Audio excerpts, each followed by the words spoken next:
Prepare the side skirts, assembly kit, and necessary tools before assembly. We recommend using jacks. We recommend working with 2 people. Place the side skirts against the car sills. Check the fit. Then use 2 screws to secure the side skirts to the car sills so that they don't move.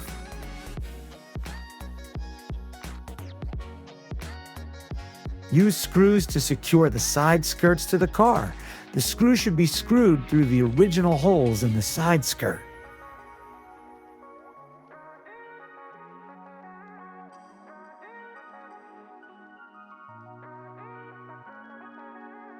Place the side flaps against the side skirts where the thread is visible.